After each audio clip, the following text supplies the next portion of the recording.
ठीक 10 दिन के बाद बंगाल में फर्स्ट फेज के लिए वोट डाले जाएंगे, लेकिन 23 अप्रैल से पहले 16, 17 और 18 अप्रैल को मोदी कुछ ऐसा कर जाएंगे जिससे बंगाल चुनाव की दिशा और दशा बदल जाएगी। मोदी के फेवर में महिला वोट का रुझान तेजी से बढ़ने वाला है। फर्स्ट फेज के चुनाव में बंगाल में 1,75,77,210 महिला वोटर्स हैं और वोटिंग वाले दिन से ठीक पहले 3 दिनों तक संसद के स्पेशल सत्र में महिला आरक्षण बिल पर चर्चा होनी है। मोदी ने आज देश की महिलाओं से कहा है कि प्रतीक्षा के अंत का समय 16, 17 और 18 अप्रैल है। तो क्या इसके बाद बंगाल में बीजेपी की सरकार तय है? अमित शाह ने दावा किया है कि बंगाल में बीजेपी प्रचंड बहुमत के साथ सरकार बनाने जा रही है। गृह मंत्री ये दावा किस आधार पर कर रहे हैं? क्या मोदी इस बार 50% महिला वोटर्स के दम पर 150 के पार जाने वाले हैं? क्या 48 घंटे के बाद के 3 दिन बंगाल में मोदी की विन सुनिश्चित कर देंगे? इस रिपोर्ट में आपको दिखाते हैं। क्या 50% से 150 के पार हो जाएंगे मोदी? हार जाएंगी दीदी? 16 अप्रैल, 17 अप्रैल, 18 अप्रैल, क्या ये 3 दिन बंगाल में तय कर देंगे नरेंद्र मोदी की विन? प्रतीक्षा के अंत का समय 16, 17, 18 है। 16, 17, 18 है। 16, 17, 18 है। क्या 16, 17, 18 अप्रैल से नरेंद्र मोदी 23 अप्रैल और 29 अप्रैल का वोट फिक्स कर लेंगे? बंगाल में मोदी को क्या पता चला है? क्या हवा का रुख बदल रहा है? 4 मई की तारीख मोदी को कौन सा सरप्राइज देने वाली है? बंगाल का मूड बड़े उलटफेर की ओर इशारा कर रहा है। मोदी ने ये कहकर क्या हिंट दिया है? ग्राउंड जीरो पर मोदी को जो रिपोर्ट मिली है, क्या वो दीदी के लिए खतरे की घंटी है? क्या सच में ममता बनर्जी की विदाई करीब करीब तय हो गई है? मोदी को एक मौका देने की गारंटी किसने दी है? एक मौका मोदी को, एक मौका मोदी को, एक मौका मोदी को, एक मौका मोदी को, एक मौका मोदी को, एक मौका मोदी को, एक मौका मोदी को, एक मौका मोदी को दीजिए। मोदी और ममता, बंगाल के सियासी टक्कर में 2 सबसे बड़े फैक्टर, यही 2 नाम हैं। लेकिन इसके अलावा 2 एम और भी हैं जो इस चुनाव की दिशा और दशा दोनों को बदल सकते हैं। इनमें से एक एम है महिलाएं और दूसरा एम है मुसलमान। यानी मोदी, ममता, महिला और मुसलमान, M M M M. Bengal में इस बार इन्हीं 4 का दिखेगा दम। बंगाल का मुसलमान वोटर तो दीदी के साथ है। बंगाल की महिला वोटर्स का रुझान किसकी तरफ है? पहले इसी को डिकोड करते हैं। 2021 में बंगाल की 50% महिलाओं का वोट ममता बनर्जी को मिला था। क्या इस बार बंगाल की महिलाएं दीदी के नाम पर नहीं, मोदी के नाम पर वोट देने वाली हैं? बंगाल में मोदी की रैली में जमीन पर बैठी, टकटकी लगाए, मोदी को देखती, मोदी को सुनती, इस बुजुर्ग महिला की ये तस्वीर 4 मई के नतीजे को लेकर एक बड़ा संकेत दे रही है। तो क्या बंगाल की महिला वोटर्स ने तय कर लिया है कि अब की बार दीदी को हटाना है, नरेंद्र मोदी को ही लाना है, मोदी को ही इस बार मौका देना है? बहुत बड़ी संख्या में बुजुर्ग, दादा दादी की उम्र के लोग आशीर्वाद दे रहे थे। बंगाल इस प्रकार से परिवर्तन की ठान के बैठा है जी।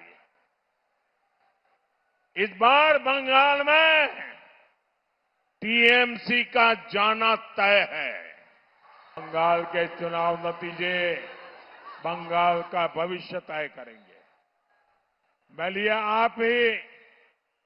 आप सब मेरे लिए मोदी है।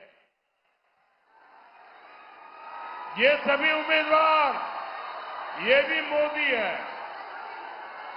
70 साल में आपने लेफ्ट को मौका दिया, कांग्रेस को मौका दिया, टीएमसी को मौका दिया। अब एक मौका मोदी को दीजिए।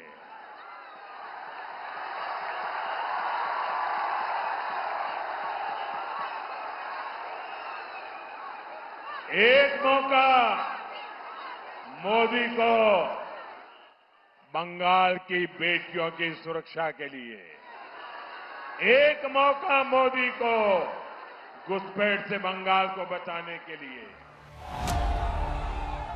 नरेंद्र मोदी ने बंगाल का मूड भांप लिया है। बंगाल चुनाव में हवा के शोर बह रही है।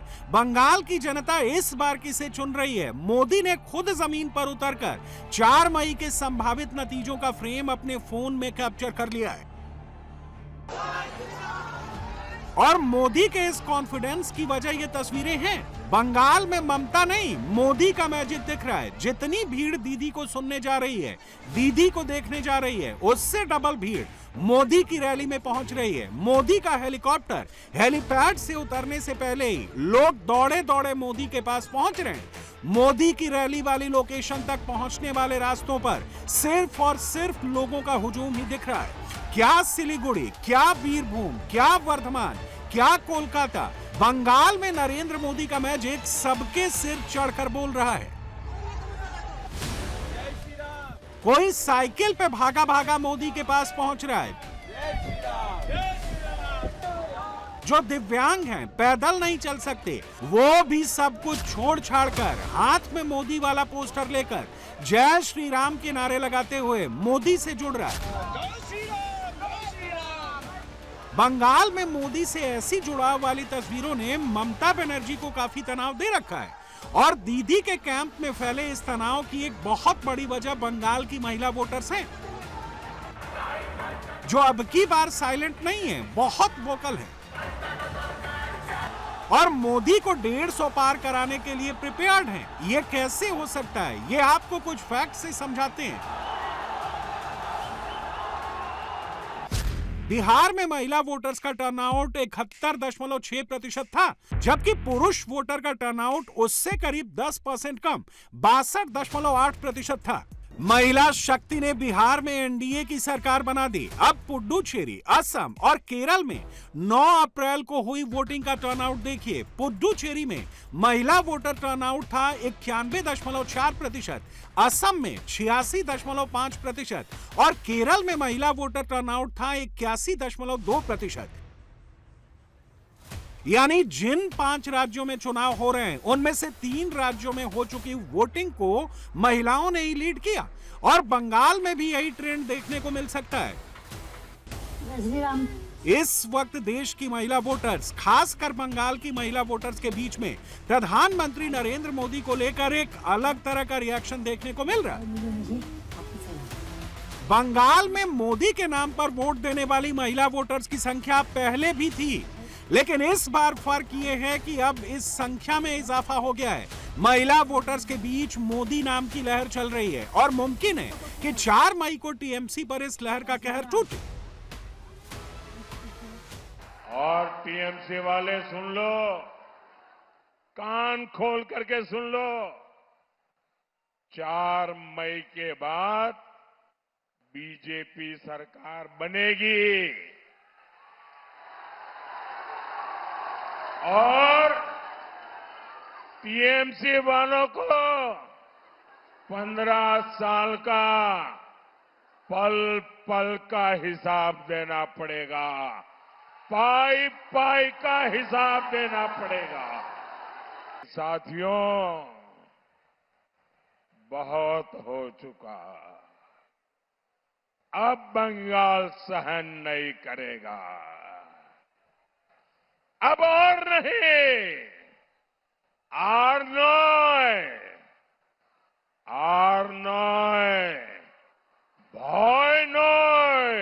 बंगाल में बीजेपी का फॉर्मूला होगा सबका साथ, सबका विकास और टीएमसी के लूटेरों का पूरा पूरा हिसाब।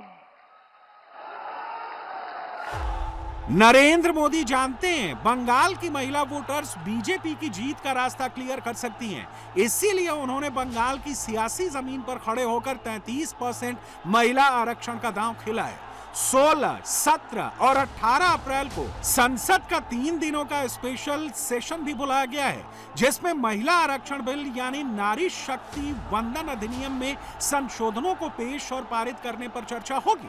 और इसकी टाइमिंग इसलिए भी इंपॉर्टेंट है क्योंकि बंगाल में पहले फेज के लिए वोटिंग 23 अप्रैल को होनी है।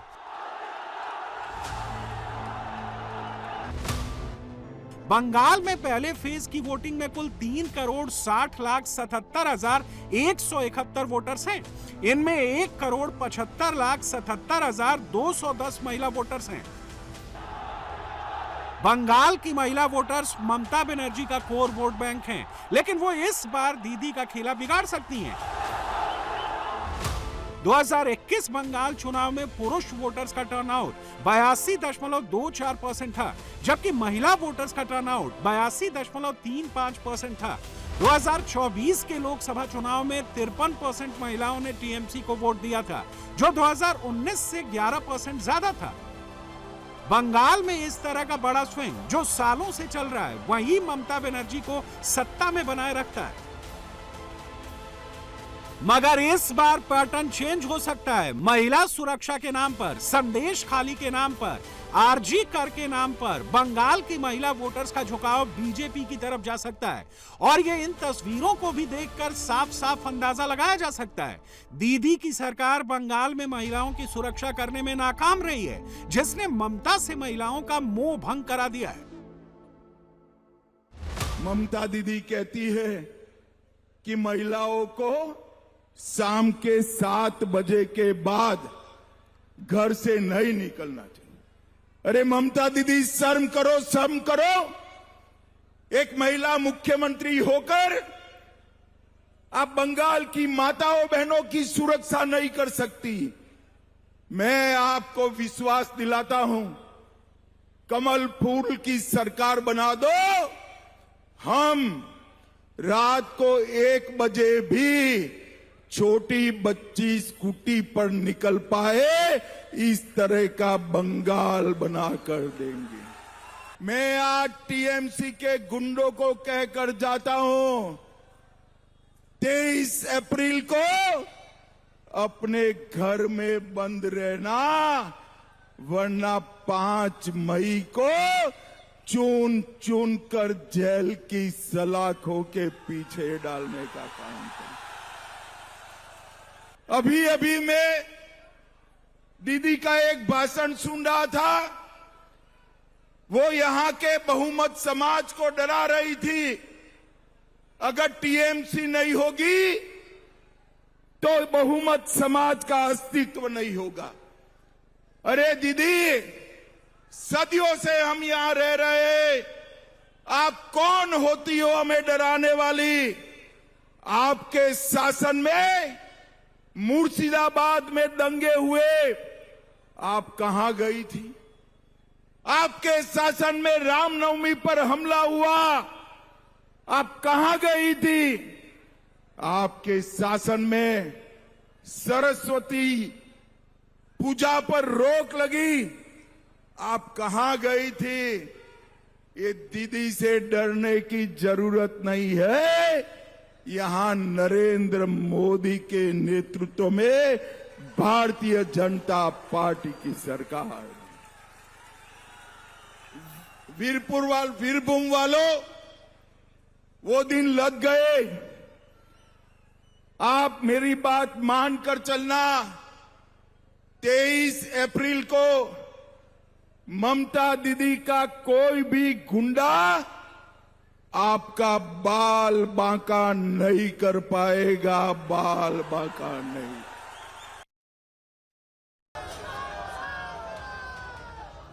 बीजेपी जानती है कि अगर उसने ममता के महिला वोट में सेंध लगा दी तो फिर बंगाल में 150 पार होने से कोई नहीं रोक सकता। रही बात बीजेपी की फिक्स्ड महिला वोट की, तो 2024 में पूरे भारत में बीजेपी को महिलाओं के 36% वोट मिले थे। उसी चुनाव में बंगाल के करीब 39% वोटर्स ने बीजेपी का साथ दिया था और इसमें एक बड़ा तबका महिला वोटर्स का ही था। इसीलिए बंगाल को लेकर बीजेपी की टॉप लीडरशिप निश्चिंत दिख रही है। गृह मंत्री अमित शाह दुर्गापुर में रोड शो कर रहे हैं। बड़ी संख्या में समर्थक पहुंचे हैं। जिस तरह की तस्वीरें अमित शाह जी पिछले कई दिनों में प्रधानमंत्री की शो में दिखी, आपके रोड शो में दिखी, आपका बंगाल को लेकर 26 में आकलन क्या है? देखिए, निश्चित रूप से हम प्रचंड बहुमत के साथ यहाँ पर सरकार बनाने जा रहे हैं। दुर्गापुर शहर की दोनों सीटों पर कमल खिलने जा रहा है। यहाँ लोगों से जब हम बात करते हैं तो एक चुप्पी है, एक डर है और जमीन पर डायलॉग है कि अमित शाह और प्रधानमंत्री वापस दिल्ली चले जाएंगे। उन लोगों को क्या कहेंगे जो पोस्ट पोल वायलेंस से थोड़ा डर में? देखिए, मुझे तो कहीं डर दिखाई नहीं पड़ता है। हजारों का हुजूम रोड पर है और पोस्ट पोल वायलेंस से अगर किसी को डरना है तो भाजपा के कार्यकर्ताओं के इस बार नहीं डरना है। हालांकि हम करेंगे नहीं। यहाँ भाजपा का मुख्यमंत्री आने जा रहा है। आपके मैनिफेस्टो पर कहा गया है कि कैसे पूरा करेंगे, जबकि ममता दीदी जो पैसा देती रही है महिलाओं को, उसका असर देखने को मिला है। देखिए, हमारे मैनिफेस्टो में जरूर हमने बड़े वादे किए हैं। अगर कट मनी और सिंडिकेट का भ्रष्टाचार बंद कर ले तो सारे वादे पूरे हो सकते हैं। ममता बनर्जी का बजट का बहुत बड़ा हिस्सा इनके गुंडे खाए जा रहे हैं, जो स्वाभाविक रूप से भारतीय जनता पार्टी के शासन में नहीं होगा। तो हम सारे वादे पूरे करेंगे। तो प्रधानमंत्री नरेंद्र मोदी के बाद अब अमित शाह भी कह रहे हैं कि बंगाल में बीजेपी की सरकार बनने वाली है, किसी को डरने की जरूरत नहीं है। नरेंद्र मोदी पूरी कोशिश कर रहे हैं कि इस बार बंगाल की महिला वोटर्स का एक बड़ा तबका बीजेपी के साथ आ जाए।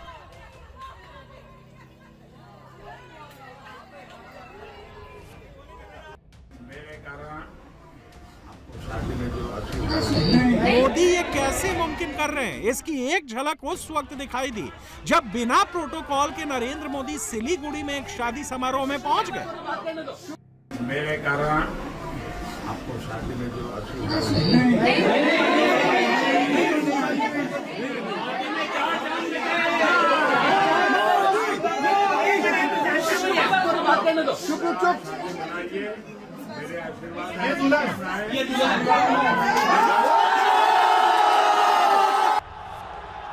पब्लिक से मोदी का यही डायरेक्ट कनेक्ट उन्हें बाकी लीडर से अलग बनाता है और बीजेपी नरेंद्र मोदी की इस लोकप्रियता को बंगाल के चुनावी सीजन में जबरदस्त तरीके से भुना रही है।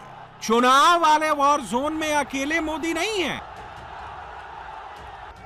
अब इसमें यूपी के सीएम योगी आदित्यनाथ की भी एंट्री हो चुकी है। योगी ने पूर्वी मेदिनीपुर से चुनाव प्रचार की शुरुआत कर दीदी को एक और टेंशन दे दी है, क्योंकि बंगाल में मोदी के बाद योगी को चाहने वाले भी बड़ी संख्या में हैं।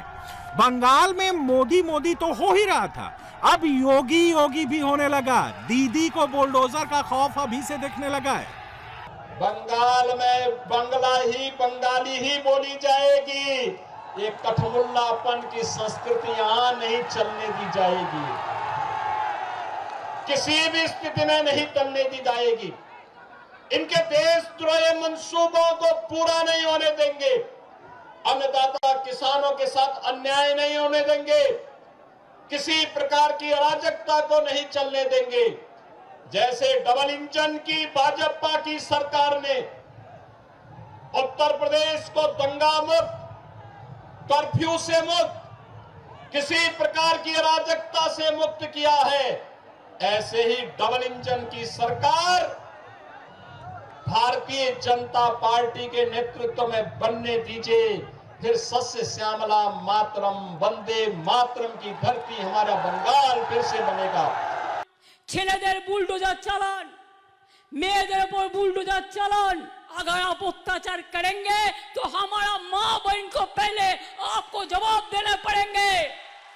ये बिहार नहीं है, ये यूपी नहीं है कि बुलडोजर चला देंगे और गोली करके एनकाउंटर कर देंगे। ये बंगाल है, बंगाल। जो आजादी का जन्म दिया, जो देश को तैयार किया, जो संविधान रचा, डॉक्टर बाबा साहेब आम्बेडकर का कल जन्म दिवस है। उन्होंने बंगाल से पहले पार्लियामेंट में गया था, आपको पता होना चाहिए। जय हिंद बोलते हैं और नेताजी सुभाष चंद्र बोस का स्लोगन है। अरे आमोदी पामोदी बाबू, ए दिल्ली का लाडू लोग तो नेताजी को भी निकाल दिया, गांधी जी को भी निकाल दिया। हमारे शपथेर प्रदीप्त स्वाक्षरे ममता बनर्जी नर्वस तो हैं और उनकी ये नर्वसनेस चुनावी रैलियों में दिख रही है। दीदी अभी से वोटर्स को ये कहकर डराने लगी हैं, भय दिखाने लगी हैं कि बीजेपी सत्ता में आई तो बुलडोजर चलाएगी, जेल में डाल देगी, सब कुछ छीन लेगी। दीदी यहाँ अपने मुस्लिम वोट बैंक को एड्रेस कर रही हैं। बंगाल में अल्पसंख्यक वोटर, खासकर मुस्लिम वोटर, कई सीटों में अभी भी बहुत अहम भूमिका निभाते हैं। बंगाल में मुस्लिम वोटर्स कुल वोटर्स का करीब 30% हिस्सा हैं और दर्जनों सीटों का नतीजा बदल सकते हैं। पहले से ये वोट ट्रेडिशनली टीएमसी को फायदा पहुंचाता रहा है, खासकर मुर्शिदाबाद, मालदा और उत्तर दिनाजपुर जैसे जिलों में। लेकिन महिलाओं के वोट की तरह अल्पसंख्यक वोट एक जगह पर केंद्रित नहीं है, ये थोड़ा बिखरा हुआ है। इस बार ये बिखराव दीदी को नुकसान पहुंचा सकता है, क्योंकि मुस्लिम वोट की रेस में ओवैसी भी हैं, पूर्व टीएमसी नेता हुमायूं कबीर भी हैं, जो कड़ी टक्कर देने वाली सीटों पर टीएमसी के वोट काट सकते हैं। सबसे खतरा उन सीटों पर है जहां मुस्लिम वोटर कुल इलेक्टोरेट का 15% से 25% के बीच है। अगर यहां थोड़ा सा भी वोट शिफ्ट होता है तो सीट का नतीजा पलट सकता है, दीदी को झटका लग सकता है। आज हमको कहते हैं कि मजलिस आती है तो बीजेपी को फायदा होगा, ओवैसी आएगा तो बीजेपी को फायदा होगा। मैं टीएमसी के लोगों को और ममता बनर्जी को बताना चाह रहा हूं, 26 साल पहले 1998 में यहीं से ममता बनर्जी ने बीजेपी से अलायंस करके दुमदुम पार्लियामेंट की कॉन्स्टिट्यूंसी से बीजेपी के कैंडिडेट को एमपी बनाया। क्या उस वक्त असदुद्दीन ओवैसी आकर ममता बनर्जी के कान में ये फूंक कर बोला कि तुम बीजेपी से अलायंस कर लो? 1999 में दूसरी मर्तबा बीजेपी का एमपी बना ममता बनर्जी के अलायंस की वजह से।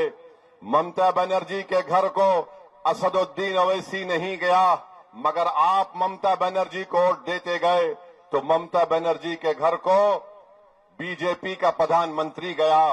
बताओ, आप हमको गाली देती हैं। यही ममता बनर्जी बीजेपी की सरकार में रेलवे मंत्री थी। आज टीएमसी के लोग ओवैसी पर उंगली उठाते हैं। बताओ, तुमने खुल के साथ दिया, फिर ममता बनर्जी ने इस्तीफा दे दिया, फिर 2003 में फिर से बीजेपी में उनको सपोर्ट कर दिया और गुजरात का फसाद हुआ। हजारों मुसलमान रिलीफ और रेफ्यूजी कैंप में जाकर जिंदगी गुजार रहे थे। जो लोग पूछते हैं ओवैसी तुम आकर वोट काटना चाहते हो, अरे मैं गुजरात के 2002 के रिलीफ कैंपों में वहां पर 10 दिन तक काम किया। शालम रेफ्यूजी कैंप में, वटवा में, जुहापुरा में मंजलिस जाकर काम की। ममता बनर्जी क्या कर रही थी बताओ? ममता बनर्जी ने दोबारा माइंस की मिनिस्टर बन गई। ममता बनर्जी आज कहती है कि मैं मुस्लिम बहनों की बहन हूं। ममता बनर्जी, क्या इशरत जहां, बिल्किस बानो, जकिया जाफरी आपकी बहन नहीं थी क्या? गुजरात में वहां पर रेप किया गया कई लोगों को, मगर ममता बनर्जी को और टीएमसी को याद नहीं आया। ममता बनर्जी बोलती है कि ओवैसी के लड़ने से बीजेपी को फायदा होगा।